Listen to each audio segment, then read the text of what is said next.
नमस्कार दोस्तों। आज जो हम टॉपिक डिस्कस करने वाले हैं वो टॉपिक अपने आप में एक विशेष महत्व रखता है और ये है हेल्थ इंश्योरेंस से रिलेटेड। आप वीडियो को बंद मत कर दीजिएगा कि ये इंश्योरेंस बेचने के लिए आ गए हैं।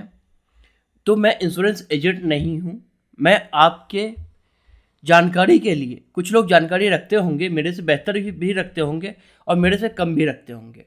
तो मैं आपकी जानकारी के लिए ला रहा हूँ इस टॉपिक को कि हेल्थ इंश्योरेंस जब हम खरीदते हैं तो हमें क्या क्या देखना चाहिए। कि ऐसा तो नहीं है कि हम प्रीमियम ज़्यादा पे कर रहे हैं, उसके एवज में हमें सर्विस कम मिल रही है, कंपनी हमें कम सर्विस प्रोवाइड कर रही है उसके बदले में। तो इंश्योरेंस खरीदने से पहले हमें क्या क्या ध्यान देना चाहिए, बहुत सारी लंबी लिस्ट है। करीब 20 ऐसे पॉइंट मैं बताऊंगा जो आपको जानना जरूरी है। तो चलिए वीडियो के साथ बने रहिए अंत तक। हो सकता है कि लंबा वीडियो हो जाए तो आप फास्ट फॉरवर्ड करके देख लीजिएगा। वीडियो की स्पीड को थोड़ा सा बढ़ा दीजिएगा और वीडियो पूरा कंप्लीट देखिएगा, तो शायद कभी ना कभी आपको इससे कुछ ना कुछ फ़ायदा मिल जाए। हमारी प्रयास यही रहती है कि आप फाइनेंस के मार्केट में, आप शेयर मार्केट हो चाहे आपका पर्सनल फाइनेंस हो, उसमें आपको धोखा ना मिले। चलिए शुरुआत करते हैं अपने कार्यक्रम को आगे।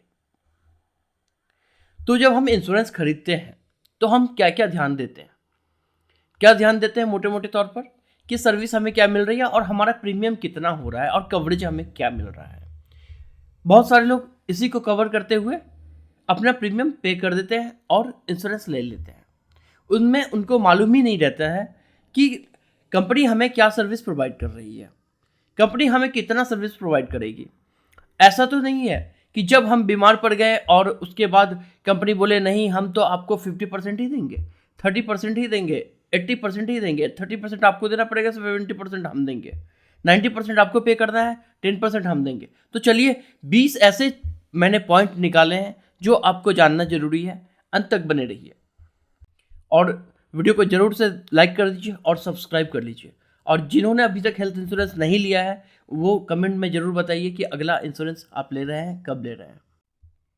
चलिए पहला टॉपिक हमारा रूम रेंट का लिमिट। बहुत सारी कंपनियां क्या करती है, एक कैपिंग कर देती है, एक कैप लगा देती है रूम रेंट पर कि हम 5,000 से ज़्यादा रूम रेंट नहीं पे करेंगे पर डे का। आप बहुत बड़े बड़े हॉस्पिटल में जाएंगे तो आप देखेंगे कि 5,000 तो कुछ है ही नहीं, रूम रेंट तो ज़्यादा होता है। ऐसा तो है नहीं कि रूम रेंट 5,000 का ही है, या कोई कंपनी बता दिया कि 3,000 हम पे करेंगे, इससे ज़्यादा आपको पे नहीं करेंगे। तो वो आपको कैपिंग देखना है कि कंपनी ने कोई कैप तो नहीं लगा दिया है कि 5,000 के ऊपर हम पे नहीं करेंगे या 3,000 के ऊपर हम पे नहीं करेंगे। तो इंश्योरेंस खरीदने से पहले इस चीज़ों का ध्यान रखिए। देखिए दूसरा पॉइंट है हमारा रिस्टोरेशन ऑफ कवर। जो पॉलिसी आपने लिया है वो पॉलिसी तो ऐसा भी हो सकता है आपने 2 लाख का पॉलिसी लिया और आपका वो खर्च हो गया, आपने वो यूटिलाइज कर लिया, तो वो रिस्टोरेशन होता है या नहीं होता है, इस चीज़ों का ध्यान रखिए। बहुत सारी कंपनियां क्या करती है कि रिस्टोरेशन का ऑप्शन नहीं रखती है, बहुत सारी कंपनियां रखती है। तो इस चीज़ों का आपको ध्यान रखना पड़ेगा कि हमारा क्लेम मैंने ले लिया तो फिर से रिस्टोरेशन होगा या नहीं होगा। ये हमारा दूसरा पॉइंट है। चलिए आगे बढ़ते हैं हम। No claim bonus. बहुत सारी कंपनियां क्या करती हैं कि आपको नो क्लेम बोनस नहीं देती। आपने क्लेम नहीं लिया तो आपको बोनस मिलेगा ना अगले टाइम में, या तो प्रीमियम कम कर दिया जाएगा या फिर आपको कवर बढ़ा दिया जाएगा, तो कुछ तो मिलेगा। ये लमसम 5% से 100% के बीच में कंपनी लिखती है, देती नहीं है उतना, लेकिन वो फिर भी देखना चाहिए। अरे 5% भी मिला तो कम है क्या, 10% भी मिला तो कम नहीं है। तो ये हमें एक पॉइंट रखना चाहिए कि नो क्लेम बोनस हमारा है या नहीं है।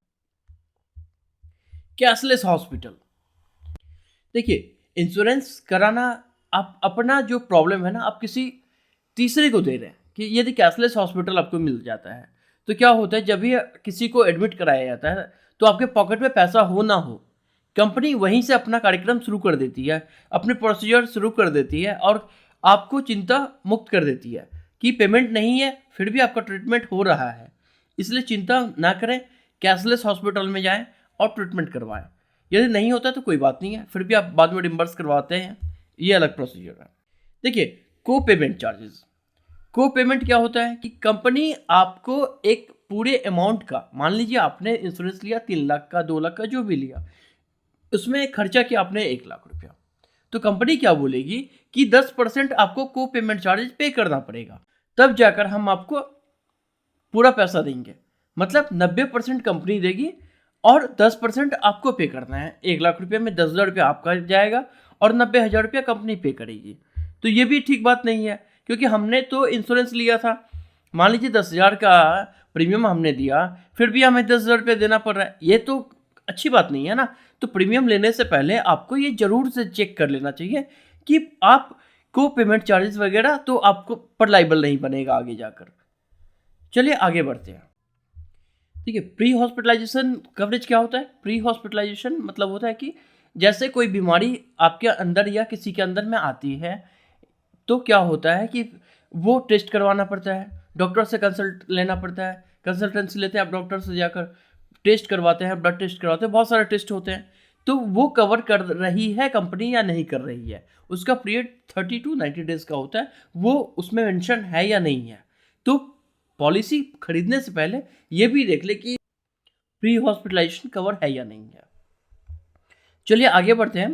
देखिए, पोस्ट हॉस्पिटलाइजेशन क्या होता है कि अब पोस्ट हॉस्पिटलाइजेशन जैसे कि कोई आदमी, ए नाम का आदमी है, वो हॉस्पिटल से डिस्चार्ज होता है और उसके बाद भी उसको डॉक्टर से विजिट करना है कि प्रॉब्लम तो ऐसा नहीं कि हॉस्पिटल से डिस्चार्ज हो गया और सही हो गया।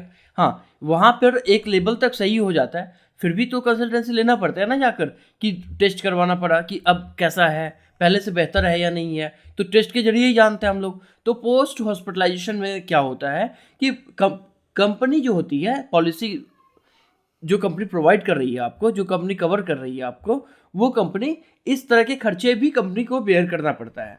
तो वो इसमें आपका बनाया है या नहीं है, आपको सर्विस में दिया गया है या नहीं है कि पोस्ट हॉस्पिटलाइजेशन कवरेज हम कवर करेंगे या नहीं करेंगे। तो इसका ध्यान भी रखना चाहिए हमें, यह भी एक महत्वपूर्ण पॉइंट है पॉलिसी होल्डर के लिए। देखिए, अब अगला पॉइंट है हमारा हॉस्पिटलाइजेशन एट होम। अब क्या है कि कोई व्यक्ति है, हो सकता है बुजुर्ग है काफ़ी, जो हॉस्पिटल किसी भी कारण से नहीं जा सकते हैं, या हॉस्पिटल में बेड अवेलेबल नहीं है, या डॉक्टर का रिकमेंडेशन है कि इनको घर पे ही रखा जाए तो ज़्यादा बेहतर है। अब कोविड आ रहा था, उस टाइम में क्या हो रहा था कि जो बहुत ही नाजुक स्थिति है वो घर पे भी ट्रीटमेंट ले रहे थे। ऐसा है कि कुछ केसेस में डॉक्टर भी रिकमेंड करते हैं कि घर पे ही रखो। तो हॉस्पिटलाइजेशन एट होम इसको बोलते हैं। तो ये सर्विस हमारा जो इंश्योरेंस प्रोवाइडर है वो हमें अवेल करने देगा या नहीं देगा, ये कितना कवर करेगा, ये कितने दिन तक के लिए है। तो इसमें 2 दिन, 3 दिन, 4 दिन जो भी है वो आप देख लीजिएगा कि हॉस्पिटलाइजेशन एट होम है या नहीं है सर्विस में अवेलेबल। ये डॉक्टर के रिकमेंडेशन पे भी हो सकता है। एम्बुलेंस चार्जेस कितना पे कर रही है कंपनी, तो ये बहुत बड़ा पॉइंट नहीं है एम्बुलेंस चार्जेस का। कंपनी वही 2,000 रुपया देगी, कोई 3,000 रुपया देगी, कोई 500 रुपया देगी, तो ना के बराबर ही है 500 रुपया। चलिए आगे बढ़ते हैं। अब एग्जिस्टिंग इलनेस जो है किसी के शरीर में, पुराना बीमारी है जो कई धीरे धीरे बढ़ते जा रहा है, पुराना है, जो पहले से ही है, आपने पॉलिसी लिया और उससे पहले से आप बीमार पड़ रहे हैं किसी कारण से, कुछ भी, मतलब कोई बड़ी बीमारी है जो धीरे धीरे होता है, तो उस केस में कंपनी कब से कवर करेगी उसको? जैसे कैटरैक्ट हो जाता है, हॉर्निया हो जाता है, तो कुछ ऐसे बीमारी हैं जो कंपनी इंस्टेंट कवर नहीं करती है, आफ्टर 30 डेज नहीं करती है कवर। जब आप पॉलिसी खरीद रहे हैं उसके 30 दिन बाद ही आप सोचेंगे कवर करना, तो नहीं करती है कंपनी। तो उस केस में जो पुराना बीमारी है कब से कवर करेगी? 2 साल उसका लॉक इन पीरियड है, 1 साल है, 3 साल है, 4 साल है, वो एक देख लेना जरूरी है।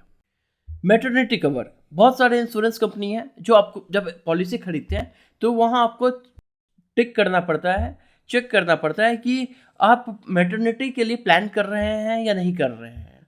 तो आप पहले ही यदि प्री डिसाइडेड है तो वहाँ टिक कर दीजिए कि हाँ भैया मुझे चाहिए इस कवर को, तो कंपनी प्रोवाइड कर देगी। अब बहुत सारे ऑटोमेटेड आपको मिल जाएगा, जो पॉलिसी का प्लान बना के रखी है उसी में आपको ऑलरेडी कवर मिलेगा, आप टिक करें या ना करें। ठीक है, देखिए कुछ कंपनी अपने एडिशनल फीचर में आयुष को रखती है। आयुष मतलब क्या हो गया कि इसमें आपको हेम्योपैथी हो गया, नेचुरोपैथी हो गया, यूनानी हो गया, सिद्धा, आयुर्वेदा, इन सबको आयुष के कैटेगरी में रखा गया है।